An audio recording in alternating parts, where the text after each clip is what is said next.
scab for the bosses, don't listen to their lies. Us poor folks haven't got a chance unless we organize. Which side are you on? Hey, it's the podcast. It's us. We're back once again. May have noticed. Whoa, there wasn't an episode last week. What was going on? Well, guess what? We have lives that are really crazy sometimes, and sometimes you can't get an episode. So, as always, huge apologies.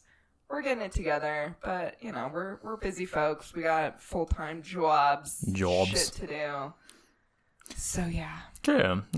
Life happens. And again, this isn't our fucking job. This is true. It could be if you get all your friends to listen. and then you could be mad at us for missing an episode. Yes, then you can have feelings about exactly. it. But at this point, I'm kind of like, you'll be fine. Yeah, you'll be fine. We are releasing this for your pleasure. We're serving you by doing this, so Oh, it's serving for sure. It is serving. It's serving motherhood. It's serving motherhood. Serving well-fed community. It's serving communal garden. Exactly. My vintage communist jacket came in the mail today. Vintage Soviet Union military jacket. I mean, I guess it's from the 80s, so I don't know if that's considered vintage or if that would be considered like retro. I don't know what the cutoff is. I think the 90s is considered retro now. Yeah, I think so. The 80s is now in the vintage category. What do you call it? Anything earlier than that, and it's just called ancient. Yeah, exactly. No, for sure. But yeah, so I'm very stoked about that. I might post a picture of that on the Twitter. I'll put it on the Instagram too. True. Yeah, I'll do a little photo shoot. Show all the people. So it's like for realsies. The jacket? Yeah. Yeah, no, that was 100% was used by the Soviet military. That's so cool. Like it's from the 80s when the Soviet Union was around. So. Wow. Because I think, what year did they was it 91? I think 91, yeah. So, correct. Granted, it was later on in their existence, but still, nonetheless. It's there. It's a legit Soviet Union jacket, so yeah. fucking sick. Yeah, I know. Just the shit that I'm able to fucking find. I know. Always is crazy to me. What a blessing. I like it. Anyway, we're going to be talking about Colts. We're back with some juicy Colt content. So juicy. Yeah. And it's going to be a really sad episode, you guys. So sorry. Yeah. I guess, your typical Colt trigger warnings for manipulation, suicide, sexual abuse. Yep. Lots of that. All the pretty much any terrible thing. It's probably going to be in here. Anything you could think of, just expect. So just keep that in mind as you're going into this episode.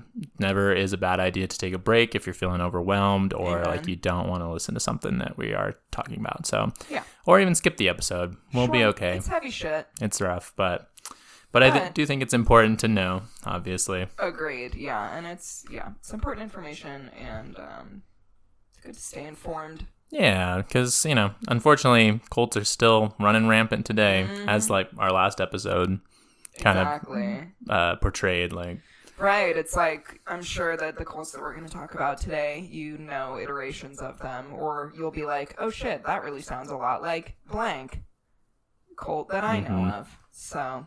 Exactly, yeah, so. But I will go ahead and take it over. Take it away. So. To start it all off, James Warren Jones was born May 13th, 1931 in Indiana. James Warren Jones, of course, being Jim Jones. I think a lot of you probably know all about him. I mean, he's a pretty popular one, but one of the big leagues. He's in the All-Star League for cult leaders. Yeah, for sure. His family relocated to Lynn, Indiana in 1934 because they were evicted from their home. His father suffered injuries in World War I and had trouble maintaining a job and bringing a steady income. I'm sure he had PTSD as well, which contributed to the situation, I would imagine. Oh, Tonks is here. Hi, buddy. She just came in on her 3 legs. Yeah. Tripod tonks. Tripod tonks. The shack that they moved into, and it was like in all the things I saw, it was actually called, like they called it a shack. Yikes. Was owned by a family member and had no running water or electricity. They tried their hand at farming, but that also proved to be a failure, not able to farm. Most of Jones's childhood was spent being reliant upon family members and sometimes even foraging for food to supplement their diets. Yikes. So kind of a rough, Intense, very poor conditions here. Mm-hmm. I think that this context is very interesting in light of his political view, or the political views that Jones develops over the course of his life. Jones is he's a very interesting cult leader. It's true. Many Jones biographers claim his mother neglected her son for much of his childhood, which also caused him to be primarily raised by relatives and neighbors. So as you can imagine, not a great childhood, to say the least. Mm-hmm. Jones took an interest in religion at a young age, and as a boy was attending and was baptized in multiple local churches in the Lynn area, he was kind of like church hopping heavy, like religion hopping even, like he was going to different like sects of Christianity. Which I don't think is necessarily like a bad thing. I don't think so either, but it is a little interesting to get like baptized. I was gonna say, yeah. That's like you're like committing. Yeah, exactly. Like, and I'm committing to all of them. Exactly. Let's see here. Early on in his life, he decided he wanted to become a preacher. People who knew him at the time say he was like a nice kid, but was pretty strange. And there's a story, I guess, he developed a tendency to use profanity, greeting his friends by saying things like, and I quote, "Good morning, you son of a bitch."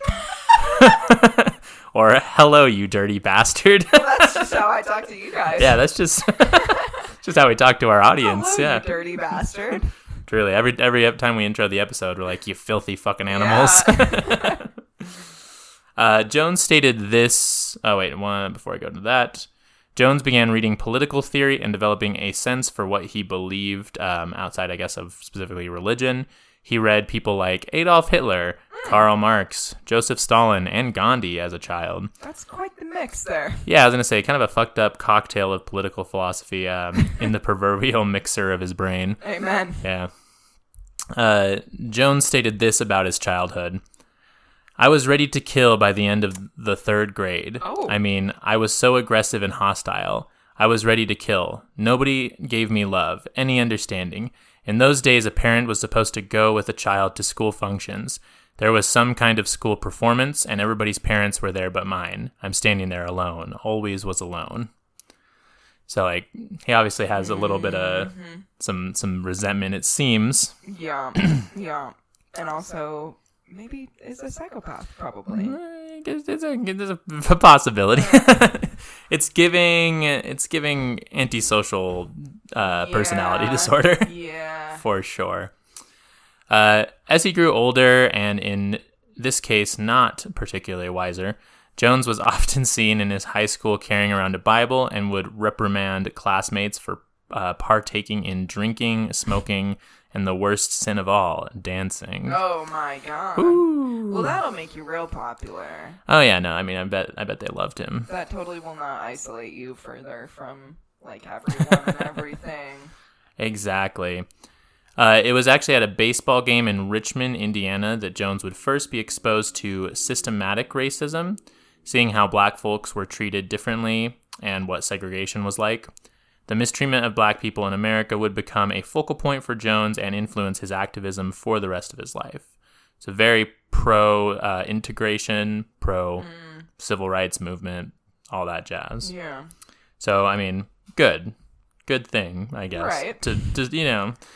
Pretty low bar. Yeah, pretty low bar for sure, but based nonetheless, I guess. True, and at the time. At the time, for sure. After his parents separated, he moved to Richmond with his mother and graduated high school in 1948. In college, while attending Indiana University, Bloomington, he began to support and espouse communist and socialist rhetoric. It seemed, as with a lot of people, college is what radicalized Mr. Jim Jones. Mm-hmm. Those liberal arts colleges. Those liberal arts colleges. This is what the woke left wants. The woke mob. Yeah. It's always a bummer when, like people that are really bad and terrible and bad are like, hey, communism's kind of sick. And you're like, oh, no. Honey, no. Honey, baby, no. No, don't take that. Don't do that. But it's like, how did you like make such a sharp left turn into kill people? Yeah, murder everyone. Yeah. It's just, and it's such an interesting like little cocktail too, because he's like communist and has that kind of rhetoric, but he remains religious for like the majority of his life, which that's interesting. The Soviet Union and like, Marx hated Marx religion. and all that. It's very atheist. Yeah. For, a good reason. There's a whole conversation to be yeah. had around why religion is detrimental to... You don't say, Taylor. Yeah. Religion is detrimental to, like, social growth and progressivism, but that's a conversation for another time. This episode's going to be long enough as it is. While working in a hospital, he met a nurse in training named Marceline Baldwin, and the two began to date and would be married June 12th, 1949. Sucks she married a cult leader. Yeah. That's what I wrote here. That's all I wrote. Sorry, was like, Marcy. Sucks. Sorry. Real unfortunate. Jones and his wife relocated to Indianapolis, and he graduated with a degree in secondary education in 1961. But jumping back a bit, so when they kind of around the time they first met, it was around 1952 that Jones announced he would be a Methodist preacher because the Methodist Church was ready to put socialism into practice, as he stated. That's what I grew up. Whoa, did you think they were ready to put socialism into practice? Sure. Yeah. I mean, maybe. Not really, but Methodism's kind of chill as far as religions go. I mean, yeah, that's how I feel about, like, because I grew up evangelical, which has its own, issues for sure. But it's like, I guess being surrounded by like LDS culture, I'm like, oh yeah, like my church was cool, dude. Yeah, like exactly. We got to drink coffee. We had a fucking electric guitar rock band. Yeah, that's awesome. It's like my church was rad comparatively. So he was hired that same year as a student pastor for children at Somerset South Side Methodist Church. Try saying that 5 times fast. For real. One of his main goals while working there was he wanted to open a community playground for children of all races to play on. He would be fired from his position for embezzling church money. However, Jones would claim it was for his attempts at integration. Honestly, a little bit of A, a little bit of B. Yeah, probably. I can definitely see being fired for both of those things. Mm-hmm. So, yeah, I don't know what the actual... I mean, because I think they did find proof that he was embezzling church money, but also I can see how, like, again, integration wasn't super popular among religious people. In 1953, he convinced his wife to switch her affiliations from Methodist to Pentecostal. Started preaching at Laurel Saint Tabernacle, the church that he was preaching at.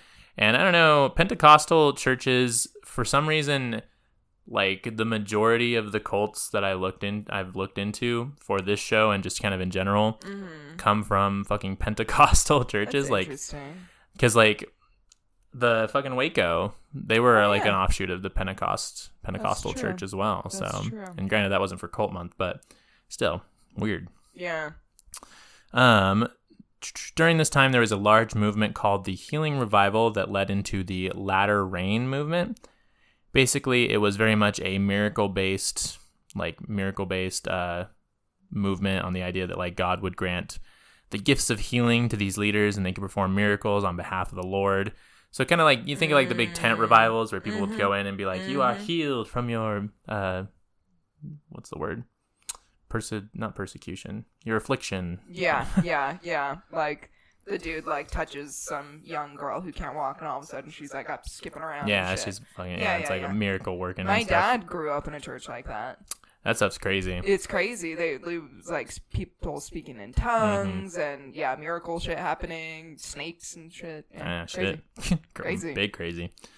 With the surge in this movement, Jones began traveling and preaching/healing at different Pentecostal churches and events around the country. So he was big in on this, the whole healing thing. He was. See, and this is really where I feel like you can kind of see the seeds of shit starting to go awry. Exactly. It's like, oh, I'm a healer now, and everybody really likes me, and I'm traveling around the country, like, doing this kind of shit. It is weird because you do kind of get, like, this sense that, like, these, like, pastors that were doing this are, like, fucking... Like, they're, like, superstars. Like, they're celebrities. Like, right, totally. Like, they're on tour, you know? Like, they're going to different churches. They perform every night, basically. Well, yeah, and like, it is, right? It's totally a performance. And, I mean, it's like, holy shit, you guys. The fucking guy who's going to put spit in your eyes and make you be able to see again is coming to town. Like, holy fuck. Let's go fucking check it out. Yeah. Exactly. Also, fun little side fact, the Latter Rain movement was very heavily influenced by British Israelism, which for those Super Remarks fans, you'll recall I spoke about last Cult Month during my Christian Identity episode. Basically the belief that British and white people are God's chosen people and not the Jewish. Yes, right. Yeah, so British Israelism was a part of that movement, which doesn't play too much of a role in this story, but just thought it was interesting because I saw it and was like, hey, I know what the fuck that is.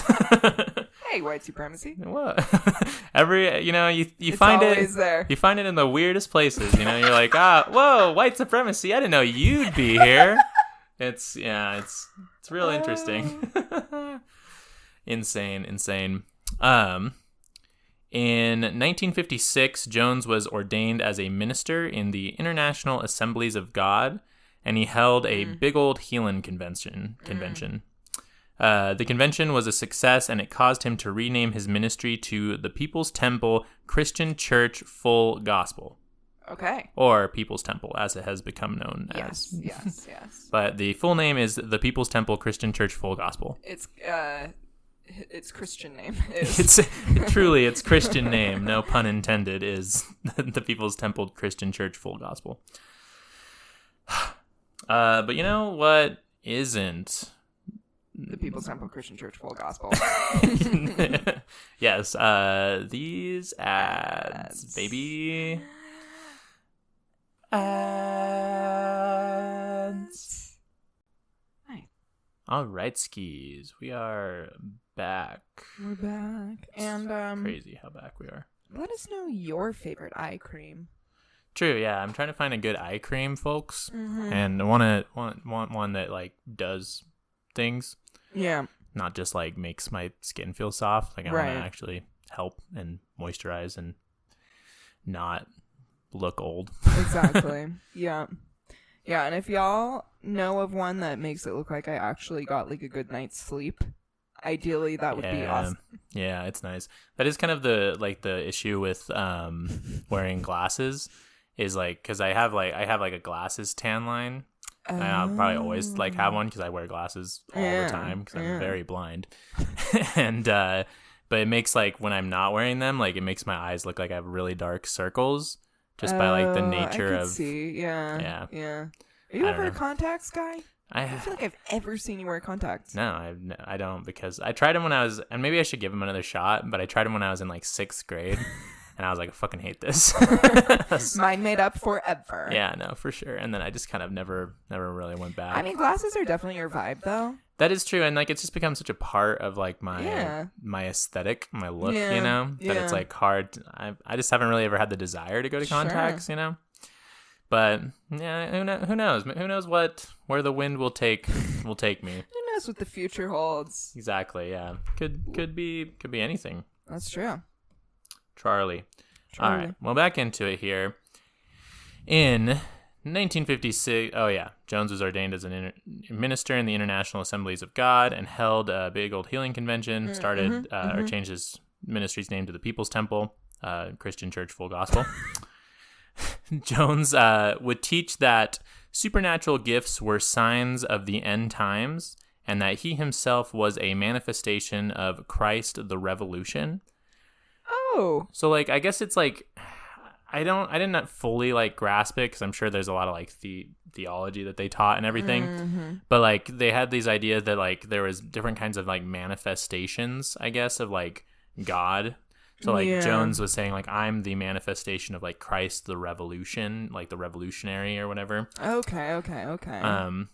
I think it just boils down to him thinking that he was going to bring about like the socialist paradise after the end times happens, which we'll get into more in a little bit. Yeah. Eventually, though, like the fleeting feeling of a cocaine high, all good things must come to an end, and Jones would part ways with the Latter Rain movement due to racial teachings and anti-communist views within the movement. And in 1960, Jones was appointed as the leader of the Human Rights Commission of Indianapolis by the mayor, and he would help to integrate churches, restaurants, police departments, hospitals, theaters, and more. He would actually set up a like sting operations to try to catch restaurants that were not integrating the black and white seating. Wow. So with Jones being so publicly against segregation, People's Temple became the target of white supremacy terrorism, as you know, you could probably expect. Makes sense. Including a swastika or swastikas being placed on the temple itself or on the church, sticks of dynamite found on the grounds of the church, and a dead cat thrown at Jones's house. Good. Yeah, so really good stuff. And again, you know, not making like Jim Jones sucks. Terrible person, rotten hell, piece of shit. Yes.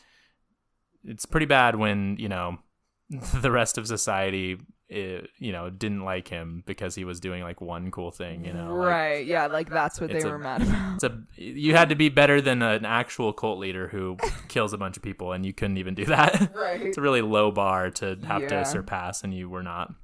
Oh, good. I believe these events extremely contributed to the paranoia that Jones would have during the latter part of his life. Despite the harassment, Jones pressed on and would adopt multiple non-white children.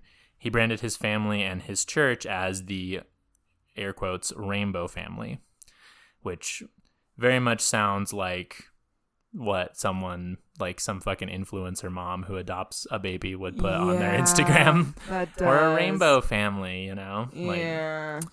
It's also giving Charles Manson. A little bit, yeah. So... that would be a good one to do too. Yeah, the Manson murders and everything. Yep. In 1961, Jones had a vision of nuclear war destroying America. His wife confided in some of her friends that he was becoming more and more paranoid at this time. He was looking for a way to escape the nuclear destruction that he thought was impending. By doing what all in looking for a way to escape that, he did what all grifters do eventually, and that was moving south. He began to look into buying land in South America for his ministry and followers to move on to and cultivate. He and his family actually moved to Rio de Janeiro in 1963 to help some of the poor families living there at the time, but his church back in Indianapolis began to fail, so he did eventually have to move back. He was requesting all of the money from his followers in the U.S. to be sent to him while he was there to help with his ministry down there, which kind of sus if you ask me. Yeah, that is for sure. Very cult leader behavior. You can kind of see it all like adding up and like culminating. Yeah, the pieces are kind of coming together. Yeah, exactly. While back in the U.S., he began prophesying that the nuclear apocalypse was to take place on July 15th, 1967.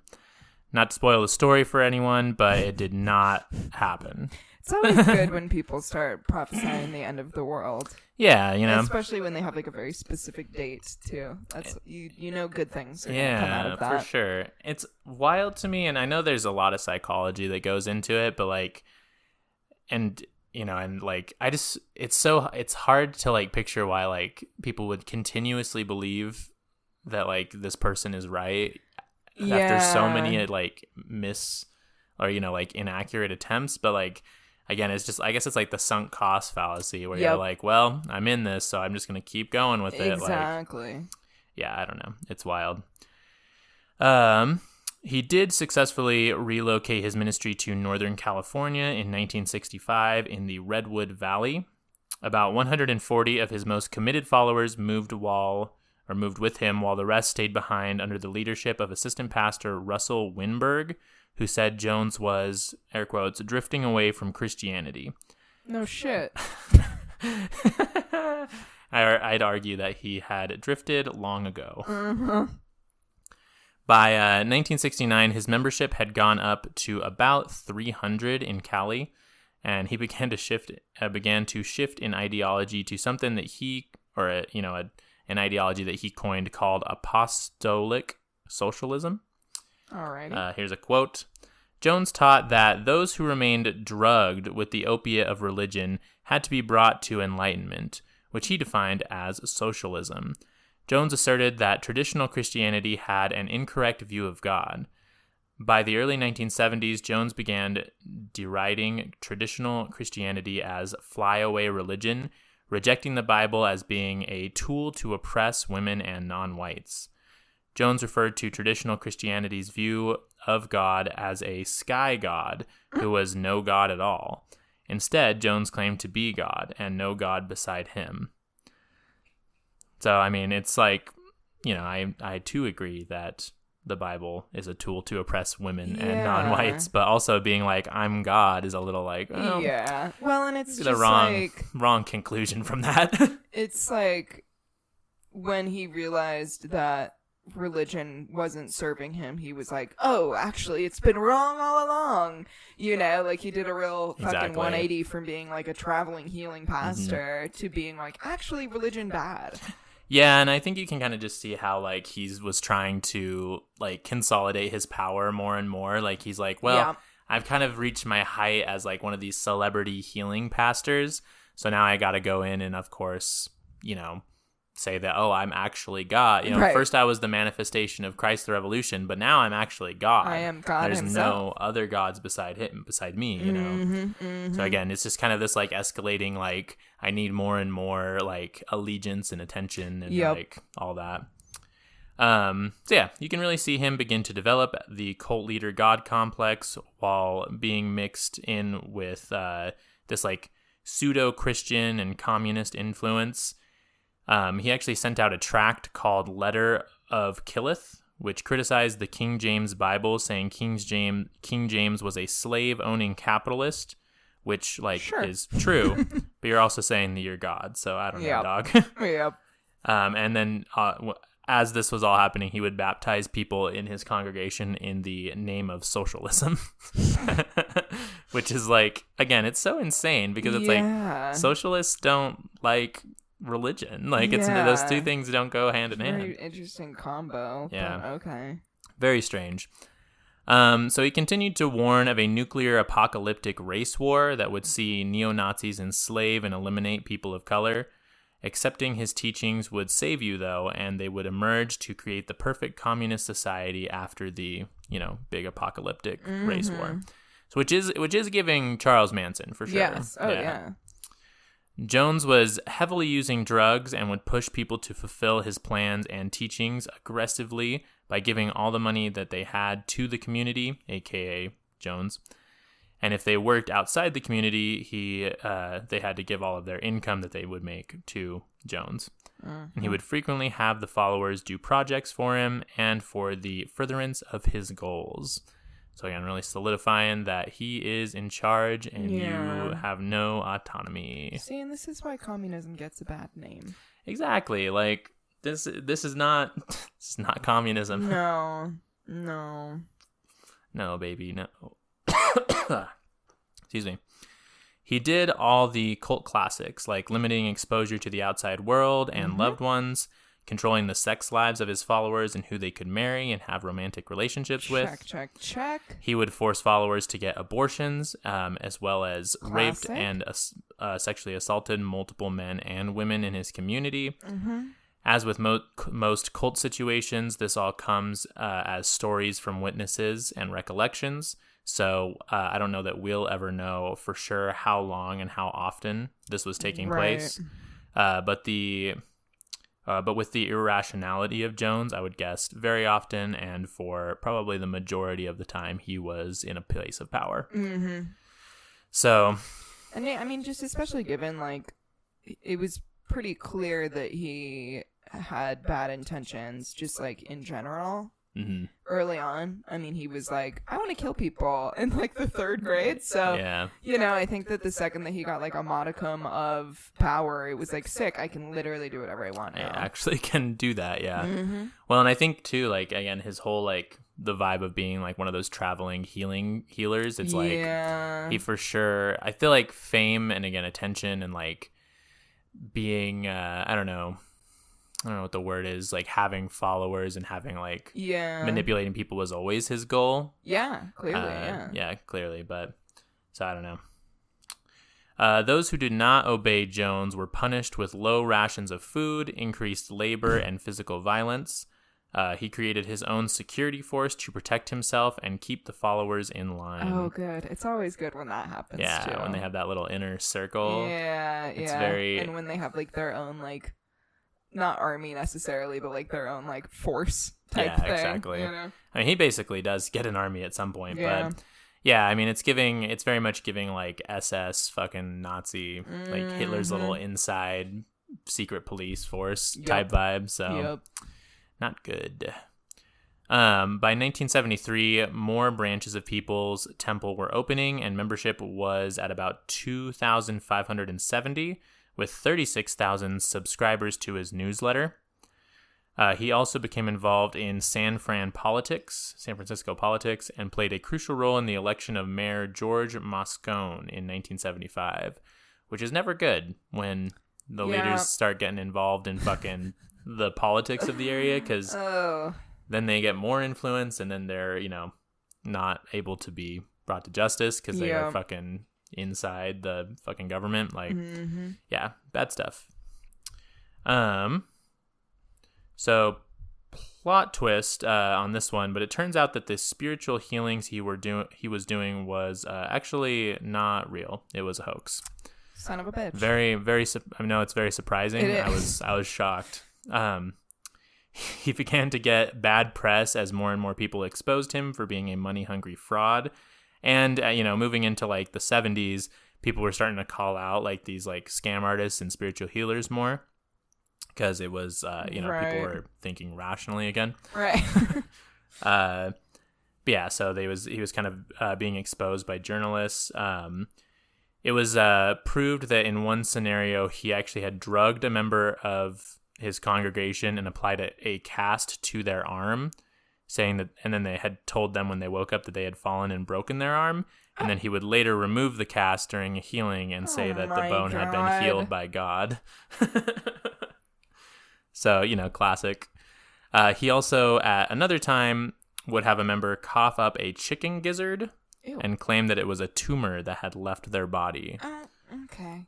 And yeah, none of this, he wouldn't allow any journalists or like medical professionals to examine the tissue that was coughed up or to like inquiry any further. So people were like, you're kind of full of shit, Mr. Jones. Again, once journalists got a hold of how insane he was, he began to get some bad publicity. And on December 13th, 1973, he was arrested for lewd conduct, apparently masturbating in a theater bathroom with an undercover police officer. The charges were, of course, dropped for one reason or another, possibly because he was so involved in the politics of the area. Right. And this pretty much brings us to the summer of 1974, when the land was bought in Guyana that would become what we all know today as Jonestown. By 1977, Jonestown had 50 settlers, and in the following year, a year and a half, all of the followers, about 900 to 1,000, would relocate to Jonestown. And all of the assets of the People's Temple in the States were liquidated, which came out to be about $10 million. God damn. So, yeah, very, lots of money in this thing. Yeah. Again, also, just, always just the largest red flag possible when you're being moved to a different location. as part of like a group of thing. And especially when, you don't have any way of contacting loved ones and you're being moved to a very far away location. I was going to say, especially it's like a whole ass completely different country. Yeah. That's even more sketchy. Pretty gnarly. But again, at this point, he had been preaching that like the government was out to get them and that, they're trying to run away from the nuclear apocalypse. So, he had gotten everybody hook, line, and sinker in on his bullshit. This brings us to Timothy Stowen. He was an ex-Jones follower, and him and his wife would form the Concerned Relatives of Jonestown Victims group to attempt to stop what was going on. His story is really interesting. I didn't go too deep into it, but basically, his wife, I don't think I wrote her name down, unfortunately, but she had a baby, and it's believed that the baby was that, her and Jones had a relationship and the baby was Jones's. He like took the baby from them and they both like left and he like had their fucking kid. Yeah. And again, it's not known if it was Jones's kid or if it was Timothy's, but either way, Timothy was like, hey, this is my wife. I want to raise this child. And you also are fucking insane. Yeah. So he starts this Concerned Relatives group here. The group began requesting legal action to be taken against Jones in an effort to help the trapped members of Jonestown who were overworked and underfed, abused, and in a constant state of stress. Jones at one point would have his guards go into the forest and begin shooting at the compound or shooting their firearms up into the air to simulate what it would be like when the government came after them dude. And the nuclear war broke out. His followers were only told that this was a drill after it was over. So he would consistently do this, and it was never disclosed to them that it was a drill. And I read that one of them went 6 days. Oh my God. One of the drills. So they were being shot at from like the forest for 6 days, and none of the followers knew that it was a drill. And just a waste of ammo, honestly. Oh, absolutely. Yeah, I don't know if they were firing blanks, but whatever the case, I'm sure they weren't because that would be too safe for a cult leader. Oh, good. We love just, traumatizing people. Yeah, it's for great. No reason. Embassy visits to the compound and an IRS investigation led Jones to believe that the end of his paradise was inevitable. He ran a drill where he was going to have everyone drink poison, but called it off at the last minute. This was, of course, getting them prepared for the actual event to happen. Because, again, most of you listeners kind of know where this story ends. But, he did a little drill where he had everybody, they made the fucking cyanide Kool-Aid poison, but then he called it off. November of 1978, Congressman Leo Ryan does a fact-finding visit to the compound with family members of the followers, a news crew, and some journalists. November 17th, when they arrive at the compound, they are welcomed by Jones. However, a few of the members asked to leave the compound with them. The commune kind of went crazy at the thought of some of them leaving. I'm sure there were multiple people who wanted to leave. Obviously, the higher ups were like, no. So some people were probably stoked. Others were probably mad. Yeah. After narrowly avoiding being stabbed, Leo Ryan, the congressman, and the team managed to leave with 15 members. And Jones was like, Jones let him leave. Like he calmed everybody down and was like, get out of here. Yeah. However, as they were about to board two planes at the airfield nearby, they were shot at by the Jonestown Red Brigade soldiers, which actually killed Leo Ryan and 4 others. Jesus, dude. Jones, knowing that once this got out and he would, and would be put under full investigation, decided that this was the end and the time for the ascension was upon them. Having gotten a jeweler's license, he was able to buy large quantities of cyanide for cleaning metals, but it was, of course, used instead to create the famous cyanide flavor aid that has become so known in pop culture. Jones commanded everyone to drink the poison, and if one refused, they would be injected with it. He was quoted saying that this was a revolutionary suicide for the cause of communism. Oh, God. The entire encounter was recorded in an audio form, and this recording has been dubbed the death tape. It's about 44 minutes long, and you can go listen to it right now if you want to. Like, you can hear everything that happens. Yeah. It's absolutely terrifying. I'm sure. It's chilling. Yeah. I listened to a good portion of it, so Yeah. yeah, it's not cool. 85 members of the community did survive by either being away from the compound at the time or hiding during the events that took place. 909 people committed suicide or were murdered, Jones included, having shot himself in the head, which I thought is interesting that he didn't take the poison. Yeah, well, it's like, he kind of, I don't know, it's like he fucking didn't, he thought he was, like, too important to, like, suffer in the same way that Exactly, everyone yeah. else did. Or whatever. Regardless, it's like, oh, so everyone else had to literally poison to death. Sit which there is and not die, an slowly easy die. Like, yeah, and you just get to end it. Yeah, exactly.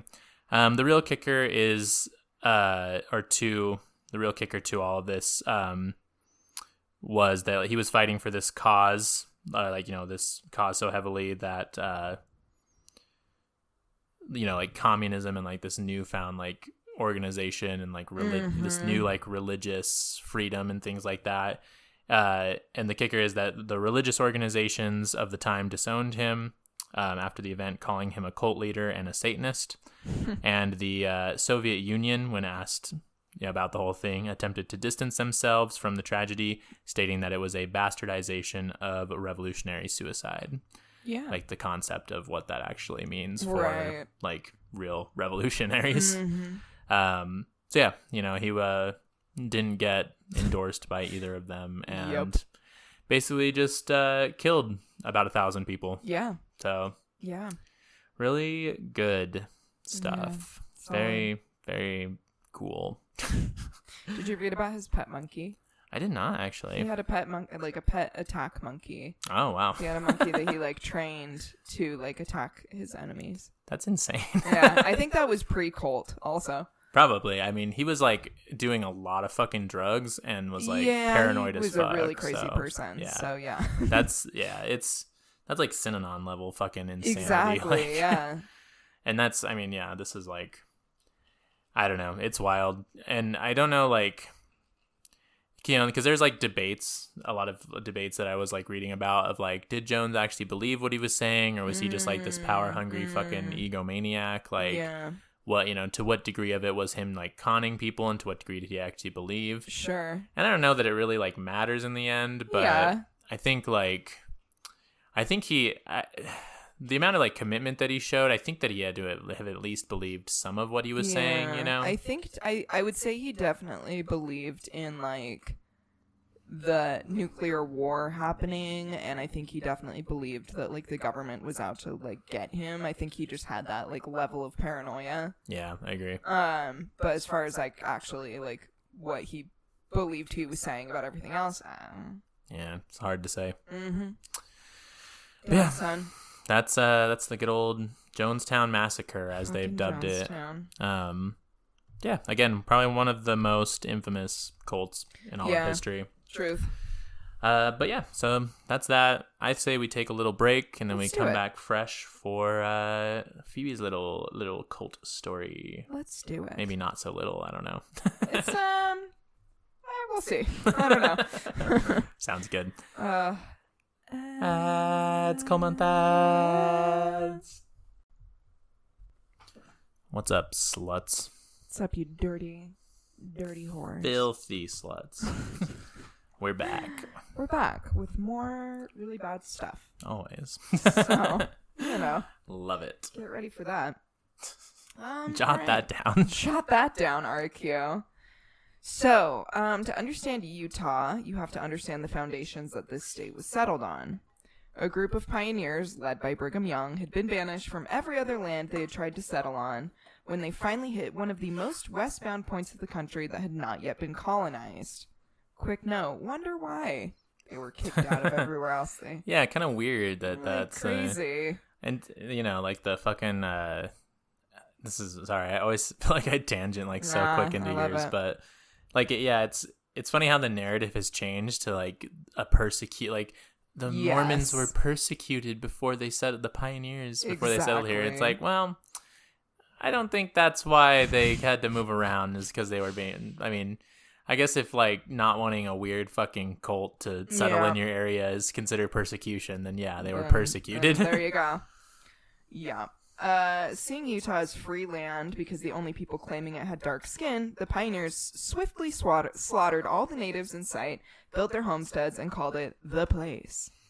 The Mormon settlement echoed the Quakers a bit in their conservative views and traditional ways of living, but certain texts and practices may have made even the Quakers cringe. Quake, if you will. Made the Quakers quake. Oh, fuck. These practices are eventually what birthed the FLDS Church, a faction of the Mormon Church that modern-day Mormons disassociate themselves with, which is fair. The FLDS practices are intense, disgusting, and were led by someone claiming to be a prophet of God. Practices like blood oaths, polygamy, child brides, things that the Mormon Church has worked hard to sweep away to keep their image clean. What's important to note, however, is that while there are two separate factions now, the LDS and the FLDS, what birthed both factions, were the fundamentals of the Mormon Church as it was born. Taking multiple lives, withholding information from outsiders, spilling the blood of those who spill the secrets. You can still find strings of what the FLDS believe that goes throughout the Mormon Church, and I'll get to that much later in this episode. Before I continue with the story of the Fundamentalist Church of Jesus Christ of Latter-day Saints, another long fucking name. For sure. I do want to warn our listeners that in this episode I will be talking about the sexual assault of children and some just like really intense rape. So yeah, prepare yourself for that. And I'm sorry. Oh, that's with most cults. That's unfortunately a good fucking or a bad through line. Mm-hmm. Yeah. I also, as usual, would like to suggest some other media that will allow you to dive deeper into this story. The first is a documentary on Netflix called The Keep Sweet, Pray and Obey. This documentary interviews escaped members of the FLDS cult under Warren Jeffs. Super good. Super, super difficult to watch. But, like... Yeah. Deep details and, you know, lays the whole story out. Mm-hmm. The other one is Under the Banner of Heaven. This is a series on Hulu, and it's also a book that tells the story. The Hulu one, obviously, it's more... dramatized, yes, yeah. The book is, like, the actual true story. But, you know, it's got our boy Andrew Garfield, so... But anyway, this series on Hulu and the book tells the story of the murder of a woman and her baby by a Mormon family gone fundamentalist. It shows stories of the foundations of the Mormon Church and explores why even non-fundamentalist Mormons should question what they are a part of. And lastly, a series on the foundation of Mormonism and the life of Joseph Smith by Last Podcast on the Left. So there you go. So check it out. Check it out. So in 1980, the Mormon Church was made to formally split ways with the polygamous members among them. The LDS Church was seeking to make Utah an official state, and the United States refused unless the church gave up its polygamous ways. And so these members who felt strongly about keeping their multiple child brides relocated to two towns right on the border of Arizona and Utah, and they created a compound called Short Creek. And it's really interesting. This before the Jeffs family, or at least the kind of more modern iterations of the Jeffs family took over, they were raided. Short Creek was raided in like 58, I want to say. But it's interesting because nothing really became of that because it kept existing after that. So I'm like, did you find nothing? Or... Yeah, was it just like weird? They were raided. Was it raided by like the FBI? Mm-hmm.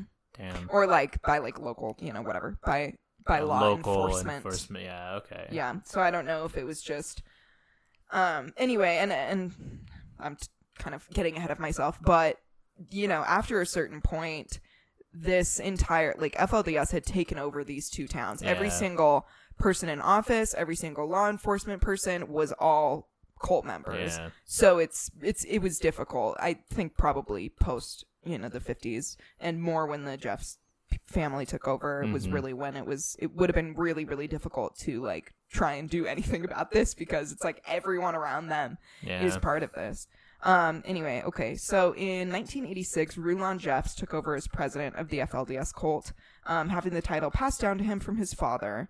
He held this position until he died at 92 in 2002, and at this time, Rulon had 65 wives and 65 children. Jesus allegedly. Christ. Oh, okay. Yeah. Well, the number is like, it could be more. Oh, Jesus. It's hard to That's keep track. fucking insane. It's insane. 65 wives. And, yes. I mean, yeah, 65 children. Like, yeah, it's... About 65 children, yeah. Yeah, that's fucking crazy. Some of these wives had been as young as 14. Lovely. Yeah. After Rulon died, Warren Jeffs took over, placing himself as head of the cult. And even before Warren took over, when Rulon was like getting really old, some people were feeling very sussed out already by Warren. Just like he kind of already had the makings of like being a shitty person. Like he had been sort of pushing his dad to like make certain decisions. And don't get me wrong, his dad's a piece of shit as well. But you know, and he had been always kind of fucking around with people. And so people were concerned about Warren Jeffs before he even took head. So most people are familiar with Warren Jeffs. You've probably heard of his crimes, and you tend to see him as the bad guy of the FLDS cult. However, in the Keep Sweet documentary, we hear from some of Rulon's wives, and it becomes clear that this cult was always a dangerous place, especially for women and children. Yeah, I mean, that's like, because I mean, it's a patriarchal cult, so it's like, you know, set to serve the men, and specifically white men in the cult. So, you know, yeah, that would make sense. Yeah. One of the practices of the FLDS cult was for the president to choose who the girls were to be married to when the girls were deemed old enough to marry. Old enough meaning the prophet Rulon at the time, or one of his confidants, had decided that they wanted this particular girl, and her age really didn't have anything to do with it. Yeah, of course. Being deemed old enough, they were to be turned in to the prophet and assigned to a husband. And some of these girls would, of course, be chosen by the prophet themselves. If you were chosen by the prophet, this was seen as a high honor in the FLDS church. You had been chosen by the literal prophet of God. Yeah. The grim reality, though, was that you had been signed off to a creepy old man and now had to serve as his sex slave and bear his children. And I'm sure more than even just like, I mean, yes, a sex slave, but I'm sure you had to, you know, do your wifely duties as well. So you're basically just a slave in all senses of the word. Like, anything that he says to do, that's what you have to do, because your husband is, you know, godly, and you're serving God who's working through your husband. Well, and even more so, because like, I'm sure it was with like all husbands, you know, like wives had to be subservient, but then it's like, then you had your husband is the prophet of God, and it's like, well, you really can't say no to that. So. Exactly. That's terrible. One of these victims was Rebecca Wall. She was forced to marry Rulon when she was just 19 years old, and Rulon 85. At this time, Rulon had 75 wives. Jesus Christ. Yeah. Rebecca said, "Inside of me there was a tremendous amount of disappointment, confusion, and overwhelm. I was scared. I was terrified of marrying this man. And yet, I could not say no because it would bring a tremendous amount of shame to my family. So there was a huge amount of pressure on me to do my duty that I had been raised my entire life to perform. In their marriage covenant, a woman vows to give herself to her husband, and that refers to everything, her body, her mind, and her soul."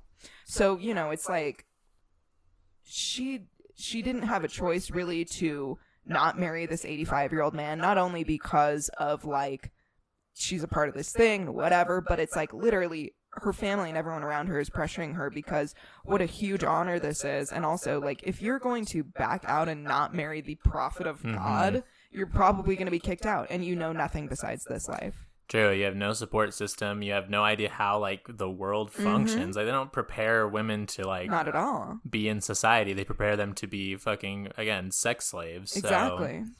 So, Jesus Christ. Rebecca was, of course, a virgin when she was married to Rulon and had never been explained what happens in the bed of a married couple. So when it came time for her to consummate their marriage and bear his son, she had no idea what was going to happen to her. She said, "At 19, I didn't know what you had to do to physically get pregnant. I didn't expect Rulon Jeffs to touch me in that way. I remember him rolling on top of me and saying, 'Spread your legs.' And I thought, why is a man, let alone the prophet of God, doing this to me?" Oh, God. Yeah. It's fucking really disgusting. It's so much worse. Oh, I'm so sure it does. Yeah. When Rulon died, Rebecca was told that Warren was going to have her married off to another man within the week. And unable to bear the idea of having to endure this again, she escaped with the help of her brother, left the compound, and was able to build a new life for herself. She's also gone on to write a memoir of her time in the cult called The Witness Wore Red, the 19th Wife Who Brought Polygamist Cult Leaders to Justice. So check that out for sure.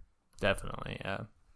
Every night, all of Rulon's wives were made to line up outside his bedroom door and wait their turn to say goodnight to him. These goodnights could consist of whatever it was that Rulon could want from any of his wives that night. And one of his wives had said, like, these lines were unbelievably long. Like, you would be there for hours. That's fucking crazy. Mm-hmm. During these goodnights, Rebecca would try her best to exhaust Rulon so she wouldn't have to suffer through his sexual assaults. Quote, "I would do anything to make him fall asleep. Then I could pass by another night without having him touch me." Oh, my God. Yeah. So after Rulon died, his son, Warren Jeffs, took over and appointed himself as president and prophet of the cult. And so this title wasn't really handed to him as it had been when Rulon was made president. Warren Jeffs kind of like decided this himself, and he kind of put himself in this position. It probably would have happened anyway, but he really like snuck his way, it's like fucking House of the Dragons right now, where the dude's on his deathbed and he's like noodled his way in. Exactly. So Warren married all but 2 of his father's wives and implemented an even more strict set of rules for the members to abide by. So before Warren had taken over, women were made to wear traditional prairie dresses and cover themselves from neck to ankle. I'm sure that you have probably, if you live in the state of Utah or ever seen anything talking about the state of Utah, I'm sure you've seen women wearing these dresses. It's literally all the way up to the neck, all the way to the wrist, and all the way down, and it's like very traditional looking. Like, it looks like a pioneer dress. If you ever gone to like a Walmart in fucking St. George, you've for sure seen them. Exactly. And after Warren had taken over, everyone was prohibited from wearing the color red. And even seeing the color red would enrage Warren. And I don't know exactly what the deal is with that, but I read somewhere that like he thought it was like Jesus's favorite color or something. So you couldn't wear it, which doesn't really make sense because I'm like, wouldn't you want Jesus? I don't know, whatever. It's like a reverence thing though, because you it's like when people. What is one of the fucking like disciples of Jesus? There's like a story that he like got crucified upside down because he didn't feel like he was worthy of being crucified the same way Jesus was, or something like that. Like, I'm sure it has some weird shit to do like that, where they're like, we're not worthy of the color of Jesus or whatever. Right. Women could not cut their hair, and they had to follow a rigid style guideline for how to braid their hair. And you can actually like see like YouTube videos of like women teaching how to do like the special braids and stuff that they do. Like, it's like it's part of the thing. Like, you watch these videos if you're a woman in this, because you have to braid your hair in this certain way. They have like the bump in the front, and then it's a tucked in braid, and that's so fucking weird. It's very specific. And also behind the cutting their hair, it's because the women were supposed to wash, eventually when the second coming of Christ would happen, they were supposed to wash Jesus's hair with their feet, and they were also Jesus' feet with their hair, and they were also supposed to wash their husband's feet with their hair. Yeah, fucking Bible shit. I think it's fucking Mary Magdalene that does that. I don't remember. Yeah, something like that. Yeah. I don't know. Also, girls under 18 could not have a job or even a cell phone. All of the children became homeschooled. That even further cut them off from society, and it left them to figure out for themselves what was the truth and what were the lies that were being preached to them by Warren Jeffs, literally about like history and shit. Oh yeah. And obviously, the Mormon Church has its own idea of what history is as well. So Yeah, there's something about wacky religious people and homeschool that just goes hand in hand, you know? That meme. You can't let your kids be thinking too rationally about things. Or so be you exposed to people who have like different lifestyles where they could be like, hold on a second. Wait a second. Yeah. What I'm going through really sucks. Mm-hmm. So one of these lies was that, like, it's so weird. One of them was that God directed like the first moon landing away from the moon, so the moon landing never really happened, which is kind of like a weird, funny, like weird I feel like you see thing, those that kind of comes up sometimes. Anyway, and the other one, more importantly, was that Warren Jeffs himself was the president of the United States, and therefore members of FLDS could not vote. Oh wow! Which, like, I feel like. I mean, I'm sure it's not the adults believing this, but it's just like, I feel like that's like real easy. If you're cut off from the world, not really, but I think if you're a bit older, you can kind of like assume like maybe this fucking dude isn't like the president of everywhere else, you know, like because I see him every day. Like, true. I don't know, but I don't know. Yeah. I don't know. I mean, yeah, who's to say? The psychological damage, exactly. I'm sure, like clouds everything you think you know, right? Like. Other things the children of the cult had to endure was no entertainment, no toys, no TV, no newspaper, internet, for obvious reasons, no birthday or Christmas celebrations, and not even any dogs were allowed. And that's really fucked up. Yeah, that's so sad. It's really sad. Were cats allowed? I don't know. But yeah, and like not even any fucking toys. Yeah. Women, of course, were forced to obey their husband no matter the command. And boys as young as 14 were forced to work at the multiple businesses that the cult owned. And this included like hotels, construction companies, etc. Like all of the other random shit that they've gotten themselves into. And I'll talk about later when the compound was raided. But like one of the things that they got in trouble for was for child labor laws. Yeah. And like they literally had boys lying and saying that they were 19 when they were in fact like 14, 15, etc. Which again, like if you're like religion that is like don't lie, tells you to lie about your age if the police come, maybe red flag, I guess. But again, I'm not that I'm blaming any of these people because they're very much victims in this situation. Yes. But like, yeah, it's just funny when it's like lie about your age, but don't lie because it's bad. But if the police come, lie. Don't ever lie to me, the prophet, about you know, your feelings about this church. Exactly. And when I say that, actually, I mean do lie because you're probably miserable. Warren Jeffs took the motto of the cult, keep sweet, to heart. And the meaning became to keep sweet, you must push all your dark emotions down. Don't question anything. Don't be sad, mad, or anything that might make you seem like you were unhappy with Warren's rule. Keep sweet, put a smile on, and do as you were told. When Warren took over, he excommunicated a large portion of members that he had deemed unworthy. So what are the best ways to stay worthy? Give all your possessions to the church, including your children's toys. Give Sounds like familiar? what we just talked about.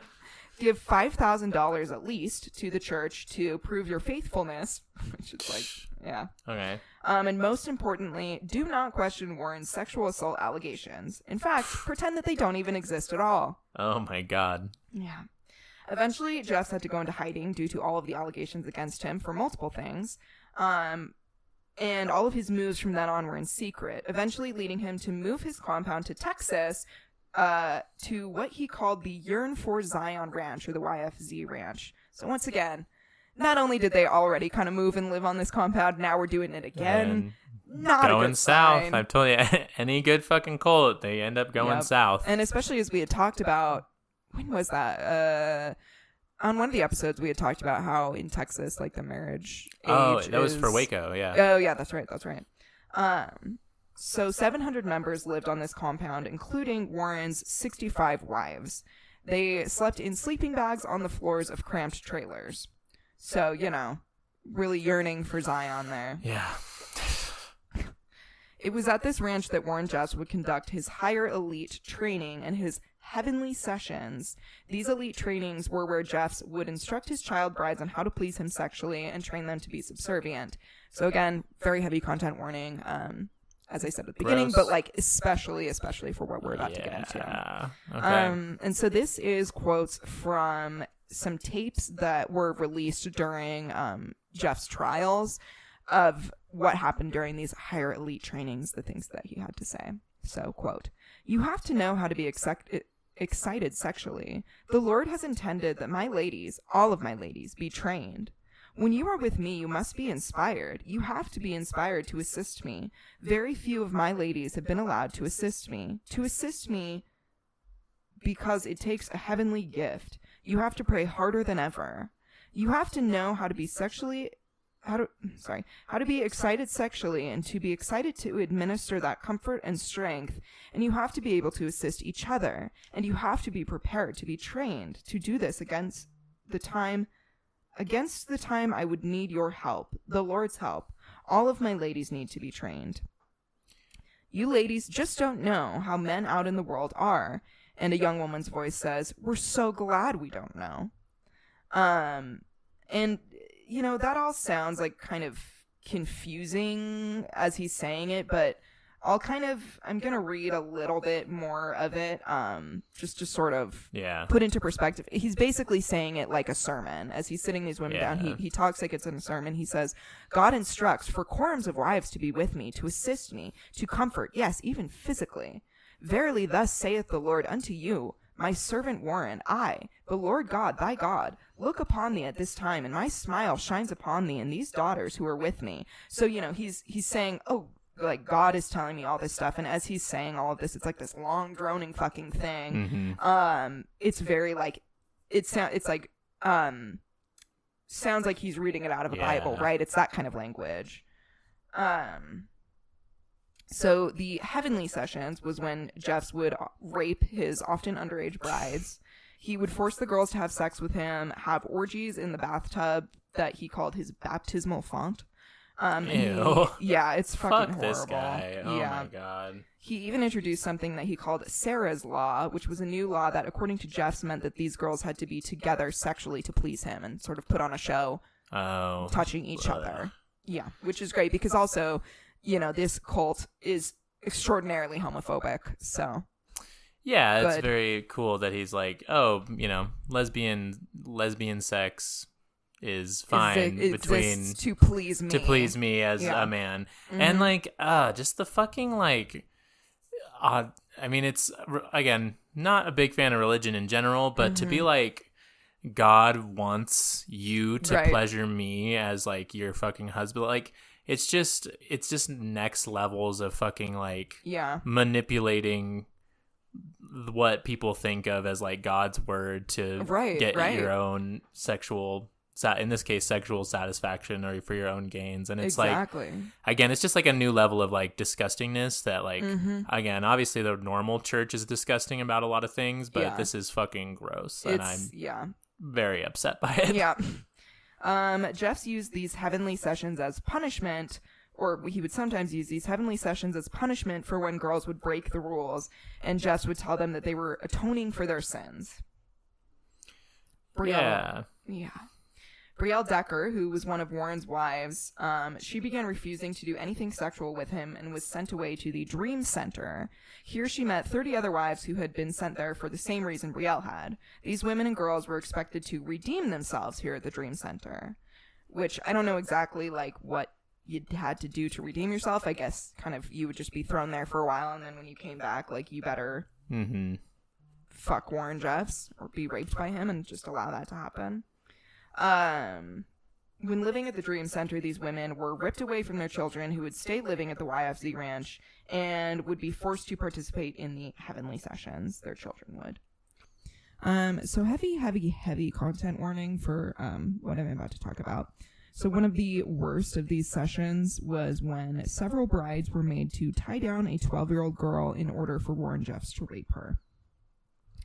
And it wasn't just Jeff's wives who would endure these assaults. Warren often raped and abused his own children, some of them from the time that they were 8 years old, and sometimes he would force his son to join, his son who he would also rape.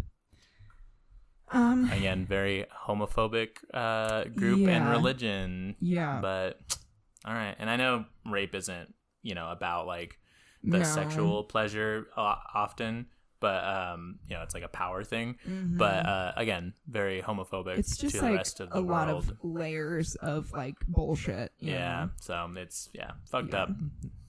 So in 2006, the YFZ ranch was raided and Jeffs was arrested. And then in 2001, he was finally convicted and sentenced to life for raping 2 girls of 12 and 14 years old. From jail, however, Jeffs was still sending revelations back to the higher ups in the cult. One of which was that it was up to the prophet, i.e. Warren, to decide who would be the seed bearers for the cult.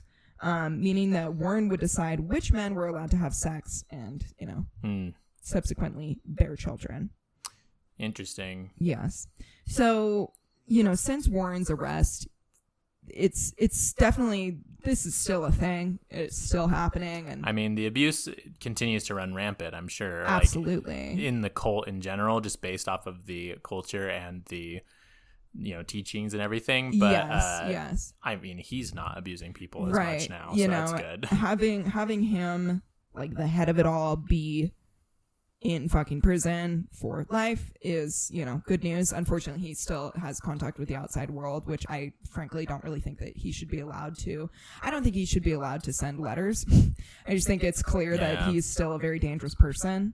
But what I want to talk about last is just, as I was saying earlier, kind of the interweaving of like FLDS teaches and practices of LDS Church itself. Again, I'm not here to say that like the Mormon Church is as bad as this, but I think it's really important to see that the fundamentals of both of these groups, I'll just call them, was based on things that the FLDS Church cult has like run rampant with and ruined people's lives over, and the fact that like those beliefs and practices are still part of the Mormon Church has made it still extremely dangerous to be a part of the Mormon Church as well.